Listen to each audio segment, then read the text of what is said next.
શું તમારા ઘૂંટણમાં કે ખભામાં દુખાવો છે? ઘૂંટણમાં લચક આવે છે? ખભામાં દુખાવો થાય છે? વાળ ઓરવામાં તકલીફ થાય છે? બટન બંધ કરવામાં તકલીફ થાય છે? શર્ટ પહેરવામાં તકલીફ થાય છે? આ બધી જ વસ્તુઓમાં આર્થ્રોસ્કોપી સર્જરીની જરૂર પડી શકે છે.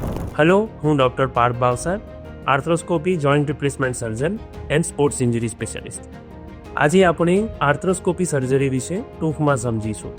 આર્થ્રોસ્કોપી સર્જરી એટલે ઝીણા ચીરાથી મિનિમલી ઇન્વેઝિવ ઓપરેશન કરવામાં આવે છે, જેમાં એક 4 mmના દૂરબીનથી એનું આખું ઓપરેશન કરવામાં આવે છે. ઢીંચણમાં લચક આવે જેનાથી એસીએલ ઇન્જરી, પીસીએલ ઇન્જરી, નહીં તો બીજા લિગામેન્ટની ઇન્જરી થતી હોય છે, જેને આપણે દૂરબીન વડે રિકન્સ્ટ્રક્શન કરતા હોઈએ છીએ. આવી જ રીતે અમુક ઉંમર પછી ઘણીવાર ખભામાં સ્નાયુ ફાટી જતો હોય છે, જેને આપણે દૂરબીન વડે રિપેર કરતા હોઈએ છીએ. એને કફ ટેર કહેવાય છે. યંગ એજમાં ખભો નીકળી જાય એનાથી બેન્કાર્ટ ઇન્જરી થતી હોય છે, એને પણ આપણે દૂરબીન વડે રિપેર કરતા હોઈએ છીએ.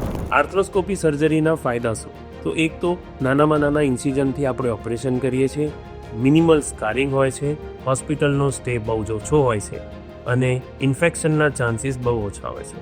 રિકવરીના ચાન્સીસ બહુ જ હાઈ હોય છે. આ ઓપરેશન પછી રિહેબિલિટેશન બહુ જ જરૂરી હોય છે, એ ઢીંચણની સમસ્યા હોય કે ખભાની, અને રિટર્ન ટુ સ્પોર્ટ્સ બહુ જ સારું રિઝલ્ટ આપે છે. Thank you.